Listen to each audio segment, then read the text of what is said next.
Amen. Amen. Bonjour à toutes et à tous. Je suis très heureux d'être avec vous. Et une fois n'est pas coutume, je commence très tôt le message, mais vous allez comprendre rapidement pourquoi.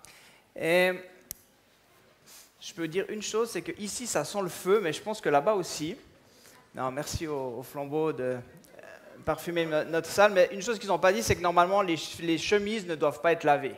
Donc ça, c'est un truc important. Quand tu as ta chemise, tu la laves pas, et ça montre vraiment que tu es un vrai, quoi. Donc c'est pour ça, si vous sentez un peu le feu, c'est normal.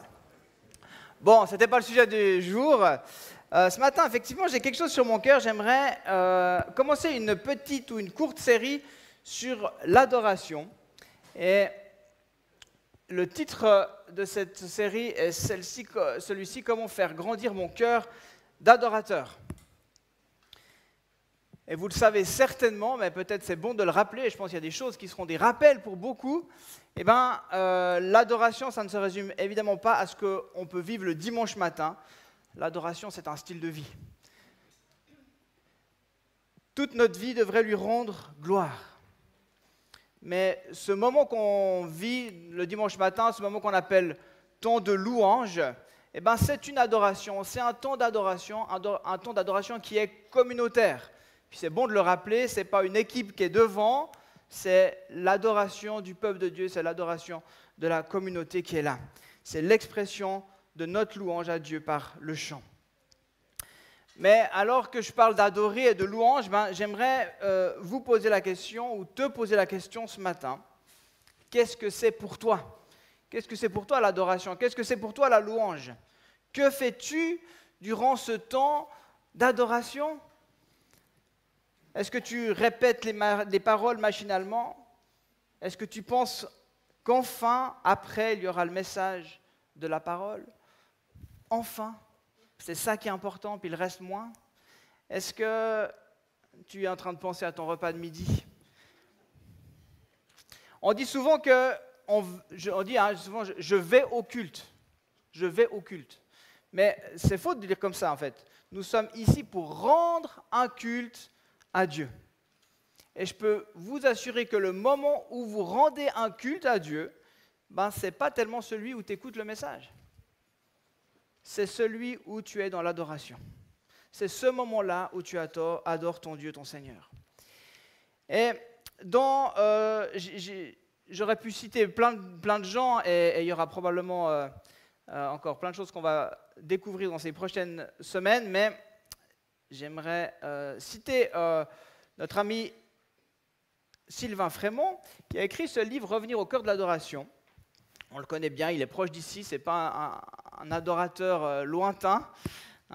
Et il a dit ceci: « L'adoration est ni une performance, ni une présentation musicale, ni un exploit artistique. Elle est simplement la réalité de notre relation avec Dieu. C'est avant tout une rencontre avec lui, dans un véritable face-à-face, la réponse d'un cœur d'enfant envers l'amour de son Père, la reconnaissance d'un cœur pour sa grâce et sa miséricorde envers nous. » Et j'aime beaucoup cette définition finalement. Oui, c'est la réalité de notre relation.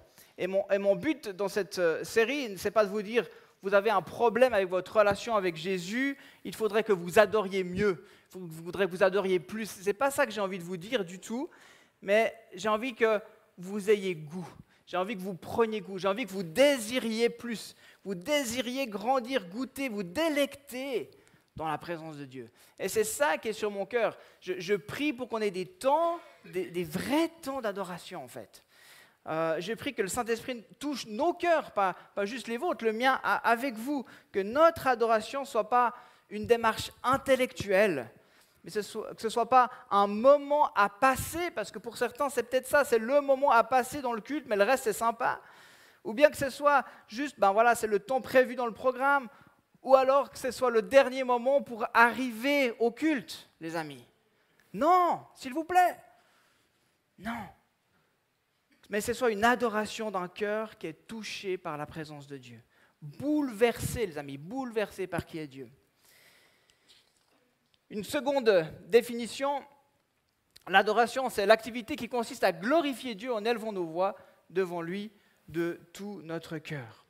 Et Paul écrit ceci aux Colossiens, il dit que la parole de Christ réside au milieu de vous dans toute sa richesse, qu'elle vous inspire une pleine sagesse pour vous instruire et vous avertir les uns les autres, et pour chanter à Dieu de tout votre cœur des psaumes, des hymnes et des cantiques inspirés par l'Esprit, afin d'exprimer votre reconnaissance à Dieu. Et j'aimerais donc premièrement dire que nous sommes créés dans ce but-là. Nous sommes créés pour adorer Dieu, nous sommes créés pour lui rendre gloire. Et notre louange devrait lui rendre gloire. On verra ensuite que notre louange devrait célébrer sa présence et puis notre louange devrait être continue. Dans Ésaïe 43, Dieu parle en ces termes de ses enfants, de ses fils, ses filles, tous ceux qui portent mon nom, que j'ai créés pour ma gloire, que j'ai façonné, que j'ai fait. Il nous a créés pour sa gloire. C'est important de saisir ça. Et puis Éphésiens 1, 11 et 12, en lui nous avons été désignés comme héritiers, ayant été prédestinés suivant le plan de celui qui met tout en œuvre, conformément aux décisions de sa volonté, pour servir à célébrer sa gloire. Nous qui avons par avance espéré dans le Messie. Pour servir, pour célébrer sa gloire, pour servir à célébrer sa gloire. Donc c'est pour ça que le Seigneur nous a créés, c'est pour ça que le Seigneur nous a choisis. Et puis j'ai été touché par une citation d'un théologien, cette fois américain, ce n'est pas un théologien tout près, mais qui est décédé déjà. Et puis vous allez dire mais où est le lien, mais vous allez comprendre. J'espère, en tout cas je vais vous expliquer ça.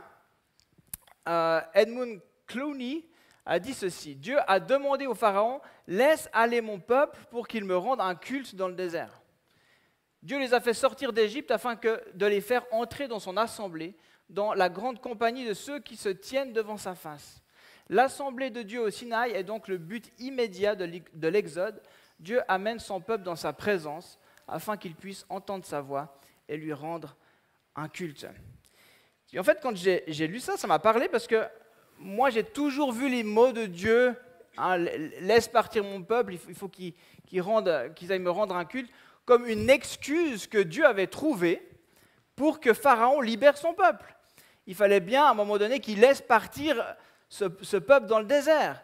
Donc moi, j'ai toujours regardé ça juste comme une excuse, en fait. Dieu a trouvé un moyen de dire à ce Pharaon, laisse-les aller au moins un moment, puis après, il va en guillemets piéger le Pharaon, puis en fait, ils vont partir pour de bon, ils vont tromper le Pharaon.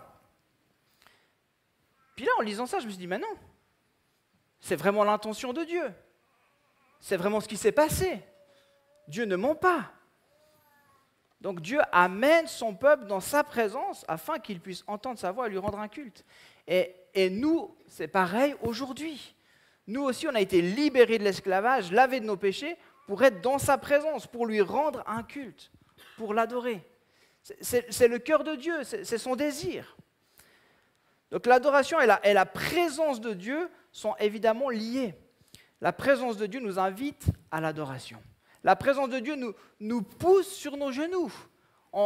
Si Jésus vient maintenant dans sa gloire, il n'y a personne qui peut rester debout. Il n'y a personne. Mais nous, on pense qu'on est capable de rester debout, et on veut rester debout. Mais le Seigneur veut que sa gloire soit telle, sa présence soit telle, que nous soyons sur nos genoux. C'est ça qu'il attend de notre adoration. Je crois que plus on goûte à sa présence, plus on vit sa présence, plus on expérimente sa présence, alors plus on va l'adorer. Il y a quelque chose de proportionnel à la profondeur de notre rencontre avec Jésus. Il est entré, mais peut-être qu'il est venu souper avec nous, puis j'ai envie de vous dire, mais en fait, à quel étage il est en train de souper? Vous avez une grande maison. Il soupe à quel étage, les amis? Est-ce qu'il est là? Ou il est là dans vos entrailles? Et plus il va te toucher en profondeur, plus ton adoration sera profonde. Je vous invite à le redire avec moi, c'est vraiment très pertinent, très profond, je sais, mais c'est important. Plus il va te toucher en profondeur, plus ton adoration sera profonde. Et c'est bon de réaliser ça. Où c'est qu'il est en train de souper? Est-ce que vous l'avez relayé un peu sur les hauteurs de votre intelligence, ou bien vous l'avez laissé descendre? Est-ce que vous avez encore envie qu'il vienne plus profond ou vous pensez qu'il est déjà... voilà, c'est bon, il a déjà pris toute la place? Et s'il désire que nous lui rendions gloire, si nous avons été créés pour cela, sauvés pour cela, ce n'est pas parce qu'il a besoin de notre adoration pour se sentir mieux. Hein, ce n'est pas parce que Dieu il est déprimé et puis il a bien envie d'avoir un peu des louanges. Non, bien sûr que non, il n'a pas besoin de ça. Mais notre adoration, elle déclare qui Dieu est, ou elle devrait déclarer qui Dieu est. Et plus tu expérimentes sa présence, plus tu vis sa présence, plus tu connais Dieu. Hein, plus tu apprends à le connaître. Plus tu le connais, plus tu l'adores. Parce que tu vas voir qu'il est merveilleux. Parce que tu découvres un Dieu extraordinaire, un Dieu d'amour. Et ça t'émerveille. Donc dans l'adoration, on le met à sa juste place, à la première place. Et c'est ça que Dieu veut. C'est ça que Dieu aime. On lui donne ce qui lui revient. Et on communique au monde qu'il est le seul vrai Dieu. Et là, il se plaît dans les louanges de son peuple. Donc c'est pour ça que nos chants devraient majoritairement être tournés vers qui est Dieu, et pas seulement sur nos besoins du style « touche-moi, bénis-moi », etc. Il y a un équilibre, évidemment. Mais notre louange, notre adoration, elle est d'abord tournée vers Dieu, elle est pour Dieu, elle déclare qui il est. Je viens lui rendre un culte, à lui, l'Éternel, le seul vrai Dieu, le Dieu d'Israël qui s'est incarné en Jésus-Christ pour nous sauver. Il y a le pasteur Claude Houd, peut-être vous le connaissez, j'ai eu la chance de le côtoyer quand j'étais au Québec. Il racontait une fois qu'il y a quelqu'un qui est venu à la fin du culte et puis qui lui disait allez, avec l'accent québécois, les chants matin, hein, c'était pas fort, hein, c'était pas bien fort, hein, c'était pas top, quoi, c'était pas bon. C'était pas bon un matin la louange, l'adoration. Puis il lui a répondu, mais en fait, c'est pas pour toi, hein, c'est pour Dieu. Si toi t'aimes pas le chant, ça te regarde, mais notre adoration, elle est pour Dieu. C'est à lui qu'on veut plaire. Hein? Je lui apporte ma louange, mon cœur, ma reconnaissance, pour lui rendre gloire, pour qui il est. Alors nous revenons à la question, qui est-il? Qui est-il pour toi? Mérite-t-il ta louange? Je vous laisse avec ça. Dans l'Ancien Testament, il y avait évidemment déjà de l'adoration. Dieu était adoré, glorifié, il y avait de la louange, des musiciens. Et j'aimerais, dans la deuxième partie de ce message, revenir sur un épisode important de la vie du peuple, un épisode certainement que vous connaissez, un moment important du ministère du roi David. Et si on parle d'adoration, on parle souvent du roi David, hein, parce que c'était un vrai adorateur, et il n'a pas attendu d'être roi pour adorer. Déjà, dans les prairies, berger, petit berger, il louait Dieu, il adorait Dieu. Et qu'est-ce qu'il a fait quand il est devenu roi? La première chose qui était importante pour lui, c'était évidemment de faire revenir l'Arche de l'Alliance à Jérusalem. Et l'Arche de l'Alliance, vous le savez, ça symbolise la présence de Dieu. Enfin, c'était vraiment la présence de Dieu au milieu du peuple. Et la première chose qu'il fait, c'est faire revenir l'Arche de l'Alliance. Il a dû s'y prendre à 2 fois, on connaît l'histoire. Et puis quand elle arrive à Jérusalem, on peut lire ça dans 1 Chronique 15, versets 28 et 29, il est dit ceci: « Tout Israël fit monter l'arche de l'Alliance de l'Éternel avec des cris de joie, au son des clairons, des trompettes et des cymbales, et en faisant retentir les luttes et les harpes. » C'était bruyant, hein, je vous assure. Michal, la fille de Saül, regardait par la fenêtre lorsque l'arche de l'Alliance de l'Éternel pénétra dans la ville de David, et en voyant le roi David sauter et danser, elle éprouva du mépris pour lui dans son cœur. Juste ça. Alors que voit-on dans ce texte? Donc l'arche arrive, et puis il y a David là au centre. Là. Le gars, il se lâche complètement en fait. Il vit l'adoration à fond. Mais pourquoi? Parce que la présence de Dieu est là. Il se réjouit de la présence de Dieu. Il célèbre la présence de Dieu. Et ça, c'est une fonction hyper importante de la louange en fait. On célèbre la présence de Dieu. Et David était du coup fou de joie et tout le peuple était avec lui. La présence de Dieu. Célébrer la présence de Dieu. Notre louange, elle devrait célébrer la présence de Dieu. Et encore une fois, je cite Sylvain qui dit « Nous avons plus que jamais besoin de sa présence dans nos vies, on est d'accord, hein, face aux combats, aux tentations, à l'injustice et à l'incompréhension. Nous avons besoin de reconnaître qu'il est là, qu'il agit dans notre vie et que rien ne lui échappe. Sa présence nous habite lorsque nous l'adorons et que nous lui laissons vraiment toute la place. La louange célèbre la présence agissante de Dieu dans nos vies hier, aujourd'hui même et déjà demain. Mais c'est bien sa présence, de sa présence que nous avons besoin. Et lorsque nous vivons sa présence, il y a des émotions qui débordent, il y a des choses qui se passent, notre corps a envie de bouger, notre bouche aimerait chanter sa reconnaissance. Quand tu vis sa présence, ça bouge, ça déménage. Et ici, David vit complètement ce moment-là. En fait, il n'est pas un roi qui se conforme à un rôle, et puis qui reste en retrait, qui reste spectateur, qui a demandé que l'arche lui soit ramenée, et puis qui regarde gentiment une petite procession, puis voilà, c'est bien. Non, il chante, il danse, c'est un adorateur. Il se réjouit au point de subir des moqueries et de recevoir le mépris de la fille de Saül qui ne le trouve pas adéquat. À quelque part, elle dit, mais un roi ne devrait pas faire ça. Mais David, c'était un amoureux de l'Éternel, les amis. Un amoureux de l'Éternel. Le retrouver, reconnecter avec sa présence, le remettre au centre, ça conduit David dans la joie, dans l'adoration. Plus rien d'autre ne compte. Permettez-moi de le dire ainsi, il s'en fout de ce que les gens vont penser. Il s'en fout, David. Il vit la joie de la présence de Dieu. Et toi? Est-ce que la présence de Dieu te réjouit encore? Qu'est-ce qui te retient de l'adorer? Et moi, je le sens des fois le dimanche matin. Je sens qu'il y a encore certains qui se sentent bloqués, en fait. Mais quand il y a l'Esprit de Dieu, il y a la liberté, en fait. Quand tu loues Dieu pour qui il est, tu t'en fiches, tu regardes les autres. Et il faut absolument que ça tombe, ça. Vous puissiez être complètement libre de louer, d'adorer Dieu pour qui il est. Peu importe s'il dit, normalement, quand même, un homme de ce statut-là, il ne devrait pas danser comme ça. Et puis si vous ne chantez pas tout à fait juste, c'est pas grave. Qu'on puisse exprimer simplement notre adoration. Peut-être on a des fois peur de transpirer, ou de transpirer dans nos beaux habits, mais voilà, ça sent le feu, la transpiration. Peu importe, à un moment donné, je peux vous dire que dans l'Ancien Testament, entre les sacrifices et la chaleur et tout, ça sentait plein d'odeurs différentes.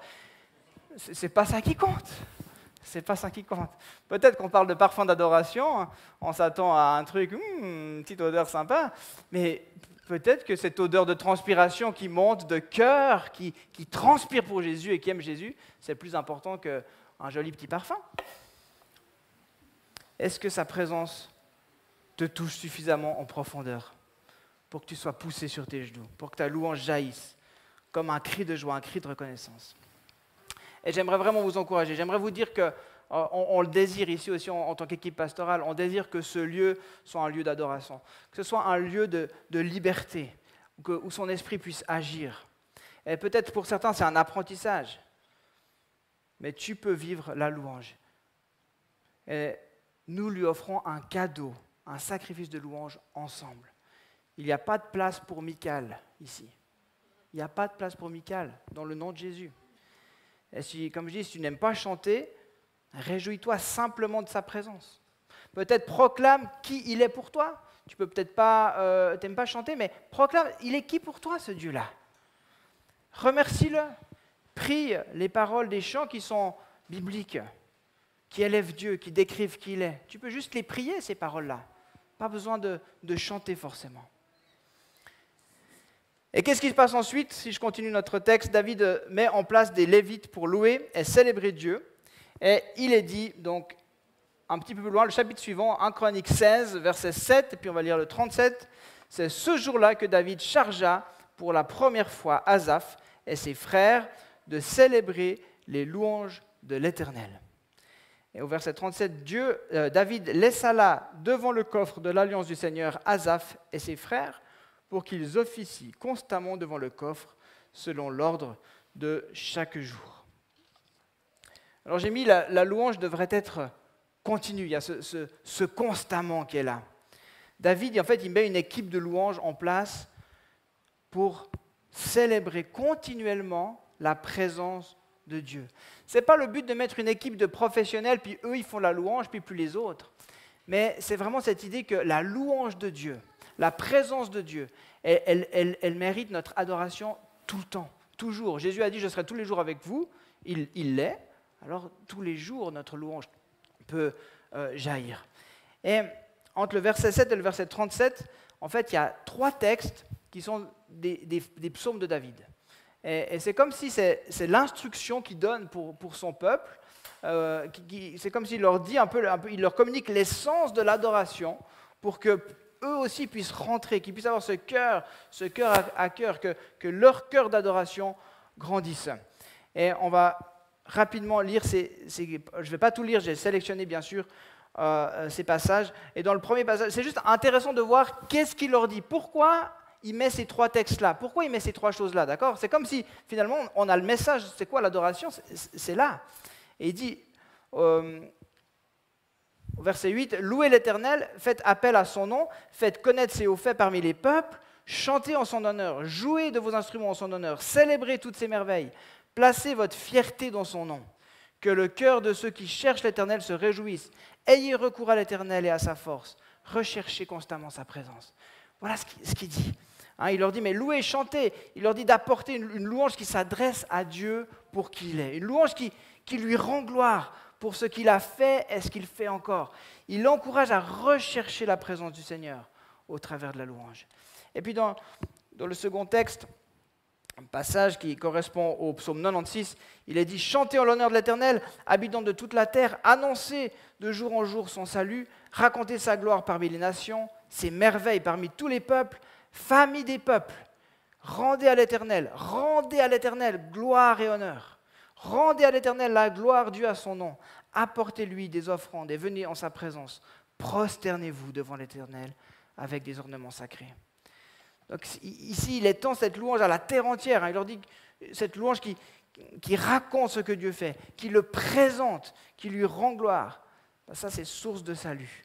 Et il l'encourage encore à venir dans sa présence, à lui offrir notre offrande, à plier les genoux. Je vous ai dit, cette présence de Dieu qui doit nous amener à plier les genoux devant Dieu.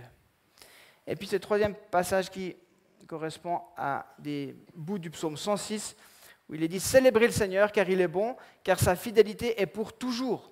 Dites, sauve-nous, Dieu de notre salut, rassemble-nous et délivre-nous des nations, afin que nous célébrions ton nom sacré et que nous mettions notre honneur à te louer. Béni soit le Seigneur, le Dieu d'Israël, depuis toujours et pour toujours. » Alors tout le peuple dit qu'il en soit ainsi, et il loua le Seigneur. Donc ici, il y a une prière, il y a quand même une louange d'intercession. Sauve-nous, rassemble-nous, délivre-nous. Donc c'est juste aussi de demander des choses à Dieu dans notre temps de louange. Mais la louange est une arme, et on le verra la prochaine fois. On parlera de la louange comme une arme, la louange qui ouvre le ciel. On parlera de ça dans le prochain message, mais le but est clair ici, afin que nous célébrions ton nom sacré et que nous mettions notre honneur à te louer. Notre honneur à te louer. Notre honneur, c'est notre réputation, c'est notre dignité morale, notre honneur. Quand on fait des choses sur l'honneur, c'est sérieux quand même. Afin que nous célébrions ton nom sacré, que nous mettions notre honneur à te louer.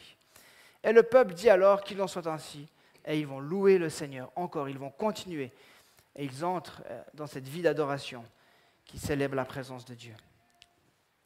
Alors comme je l'ai dit, si Christ est présent tous les jours à nos côtés, s'il vit en nous par l'Esprit Saint, alors oui, notre louange devrait être continue. Elle ne devrait pas s'arrêter au petit moment du dimanche matin.